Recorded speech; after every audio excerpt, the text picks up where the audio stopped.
70% cases ہیں جو کہ ریزالو ہوتے ہیں without paying any ransom. The victims have come back. تو یہ کریڈٹ جو ہے یہ ظاہر پولیس کو بھی جاتا ہے کہ پولیس ہمارے ساتھ اتنا افیکٹولی گراؤنڈ پہ کام کرتی ہے. تو اگر وہ پولیس کو اگر آپ وہ اپریسیشن دیں یا ان کو وہ ریکگنائز کریں تو they will perform. Even in terrorism کے اندر بھی اگر آپ دیکھیں تو پولیس کی طرف سے میرے خیال میں بہت بڑے ٹیررسٹ گروپ جو ہیں وہ پکڑے بھی گئے ہیں اور ڈیٹیکشن بھی ہوئی ہے اور اس ایریا میں انہوں نے بڑا کام کیا. لیکن جو دوسرے ایشوز ہیں جیسے ہم نے تو شروع کیا تھا ایک بہت بڑے حادثہ سے اور یہ پتہ چلا کہ ایس او پیز فالو نہیں ہوتے ہیں. اور اگر ہم ایک جیسے آپ نے ڈومیسٹک وائلنس کی بات کی, ریپ کیسز کے بعد اگین وہ پروسیجرز فالو نہیں ہوتی ہے.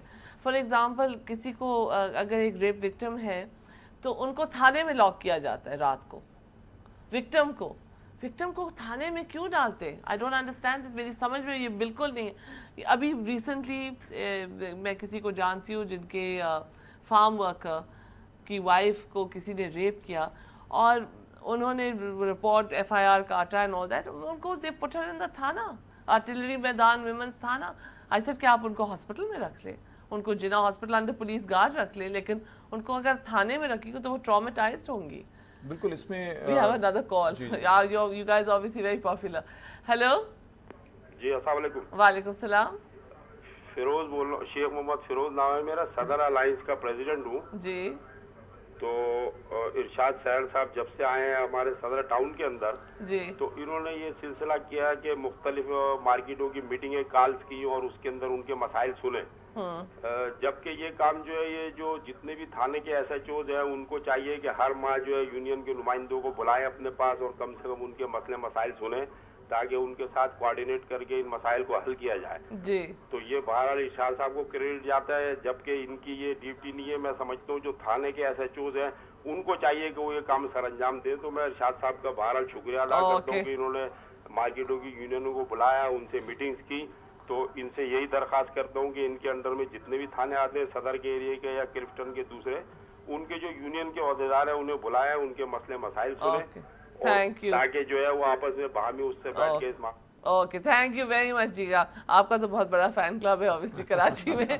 لیکن ان ایشوز پہ میں واپس آتی ہوں جہاں پہ یہ لاجک کو ڈیفائی کرتی ہے کہ آپ کسی جو عورت ہے جن کو ریپ کیا گیا ہے, جو اتنی ٹرامیٹائز ہے, آپ ان کو تھانے میں بند کر دیا. اس کو نہیں رکھنا چاہیے. کلیئرلی ہم نے انسٹرکشن دی ہوئی ہے. لیکن وہ تو وہاں پہ تو انہوں نے انسسٹ کیا تھا کہ ان کو رہنا ہے یہاں پہ رات, اور پھر صبح اس کی وہ ریپ کٹ کے وہ ٹیسٹنگ وغیرہ, اس کا میڈیکل وغیرہ ہونا بھی تھا. تو مگر اس کو اگر ہم ہاسپٹل میں رکھتے یا جو اور تو یہ کیوں نہیں ہوتا ہے؟ یہی تو میں کہہ رہی ہوں, یہی میں پوچھ رہی ہوں کہ یہ ساری جو فیسلٹیز ہیں اب اس میں بہت سارے لوگوں کو اس کا انفارمیشن یا علم نہیں ہے اس بات کا. تو کیوں نہیں اور ہے پولیس تو یہ چیزیں اویئرنیس اگر لوگوں میں ہو تو یہ دارالامان جو ہے جس میں 30,000 آپ کا فورس ہے جس سے آپ کے ہاتھ میں 20 ہے, تو یہ جو 20,000 فورس ہے یہ تو کچھ بھی نہیں ہے. یہ تو یونیورسٹی کا سائز بھی نہیں ہے. آپ ان کو ایجوکیٹ تو کر سکتے ہیں. نہیں, ایجوکیٹ کر رہے ہیں ہم لوگ. ان کے لیے سروس ٹریننگ پروگرام شروع کیا ہے اور کر رہے ہیں, کیونکہ ایک بندہ ہے اس کو شروع سے پہلے دن سے اس کو لائن پہ لانا ہوتا ہے, تو اس کے لیے کافی محنت اس پہ لگ رہی ہے. ان سروس پروگرام چل رہے ہیں اور کافی ابھی ریئلی کہ پولیس میں چینج آیا ہوا ہے. لوگ ابھی بدتمیزی اس اسٹیج پہ نہیں کر رہے ہیں جو پہلے ہو رہی تھی, اور ان کے اوپر چیک اینڈ بیلنس ہے, ان کی اکاؤنٹبلٹی ہو رہی ہے. انٹرنل جو اکاؤنٹبلٹی کا سسٹم ہے اس کے تحت بھی ان کے خلاف ڈپارٹمنٹل ایکشن لیا جا رہا ہے.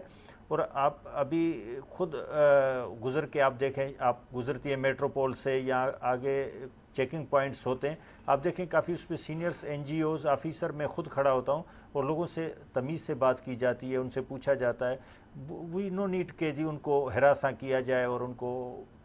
لیکن وہ تو لوگ جو گاڑیوں میں جا رہے وغیرہ, لیکن میں جو عام جیسے یہ ورکرز ہیں یہ بیچارے لوگ, میں تو ہر وقت دیکھتی ہوں کہ وہ موٹر سائیکل والوں کو تو روک لیتے ہیں, ان کو تو بہت تنگ کرتے ہیں.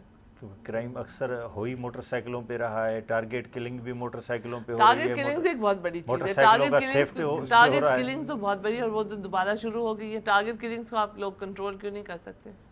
144 نے بڑا افیکٹلی کام کیا ہے, اور اس پہ میں آپ کو بتاؤں کہ صرف صدر ٹاؤن میں ہی 900 کے قریب کیسز رجسٹر ہوئے ہیں 144 کے, صرف ایک ٹاؤن میں.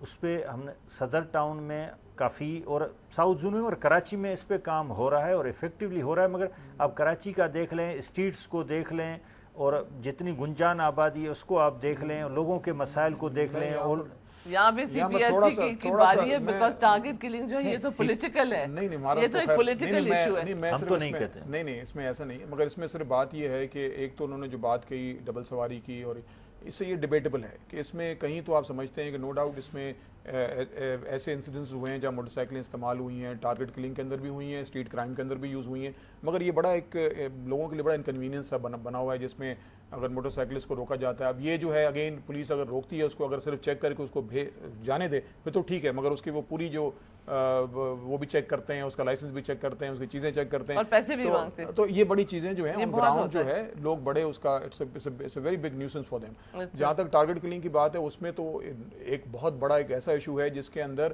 جب تک پولیٹیکل ول نہیں ہوگی تو ان ایشوز کو ہم پراپر طریقے سے پولیٹیکل ول، منی، بہت ساری چیزیں ہمیں چاہیے لیکن ٹائم ہمارے پاس نہیں ہے اور باتیں کرنے کے. شرف الدین میمن صاحب اور ارشاد علی رضا صاحب، آپ دونوں کا بہت شکریہ. Thank you for being here today. آپ کا بھی بہت شکریہ. اگر آپ کی کوئی رائے ہو پولیسنگ کیسی ہونی چاہیے، ہیومن رائٹس ابیوسز جو ہوتی ہیں پولیس اسٹیشنز میں، ان کے بارے میں کوئی بھی آپ کی رائے ہو ہمیں ضرور لکھے گا 24/7 @businessplus.tv.